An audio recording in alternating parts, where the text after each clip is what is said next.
Well, he's turning I think he's turning 38 noong December, no? Well, yun nga sinasabi ko, di ba? Yung Dwight Howard before is not anymore the Dwight Howard of today, no?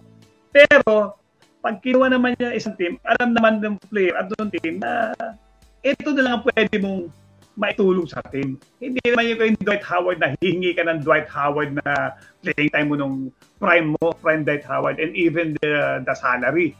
Di ba? Yun eh. Bakit lumabas yung pangalan Dwight Howard? Kasi nga talaga, napakaliit ng Golden State. Medyo pagdating sa big man. Sino ba bumibig man yan? Pagod na pagod yan. Si Green, di ba? Si Green, pare pa. Kung kailangan niyang mag-switch sa malaki, gagawin niya.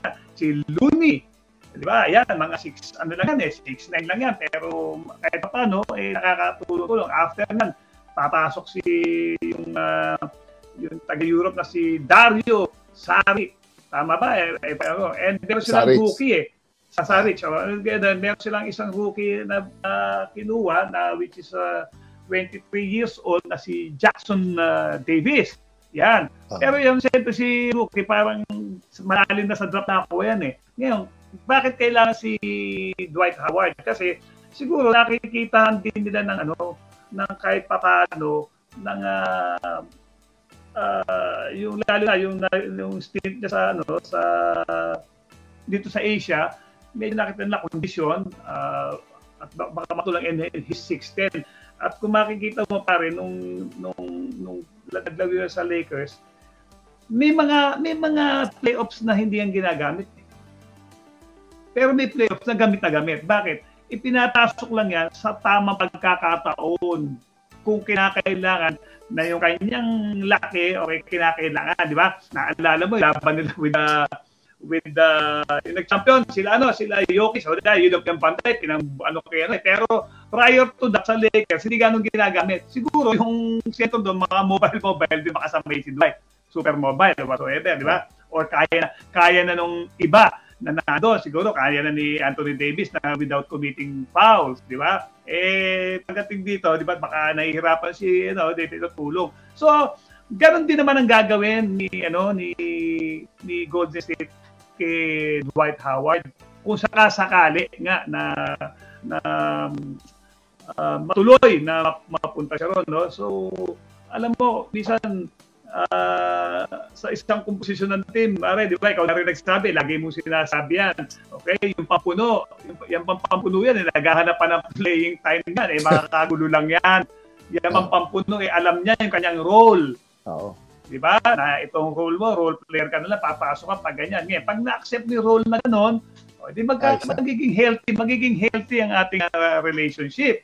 Pero kung magaganyan ka at magmamarakulyo ka, mahirap yun. Diba? Pare, baka bumulong. Coach, habaan mo naman yung oras ko. Ayun nga, di ba?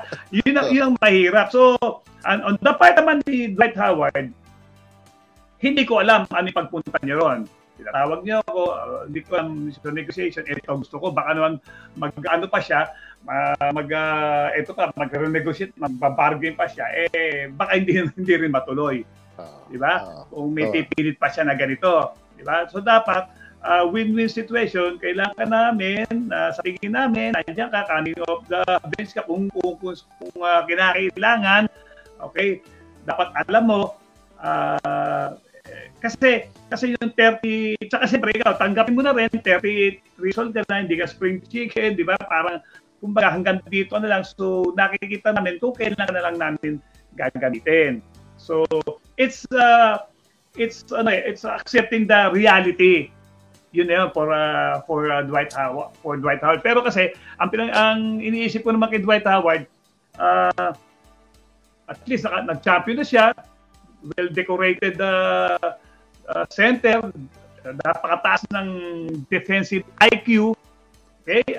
Ilang defensive player of the year, ilang all-star, naano ko sa kanya, para saan pa tumagpunta siya sa Golden State? Di ba? May mga tanong na yan Di ba? Dahil si Golden State, kahit paano contender, nakapag-champion yan Dwight Howard I don't know, ano yung drive na pupush sa kanya na doon. Kasi sa totoo pare, ang hirap sa Ang hirap sa NBA, ha? Nakita mo mga bangga-banggaan dyan. Di ba? Kaya pag medyo may edad-edad ka na, ang hirap, lalo na big man sa big man, ang lalaki niyan. Tapos mga bata, mga mobile na. Di ba? Mga you're up against 200, 50, 60, 70 pounds. Ay, nako, ano yun. Pero, sige, I just wish Dwight Howard the best. Baka talagang may nakita ang Golden State na siguro sa list ng mga kailangan natin ng big man. Ito yung sa tingin natin yung mga list before. Siguro nakita nila si Dwight Howard mukhang pwede. Baka mura, pare. Baka mura. Kasi may list yan eh. Hindi naman kagad sinabi si Dwight Howard eh. May listahan yan eh. Sino yung mga possible na kahit paano pang ganitong role.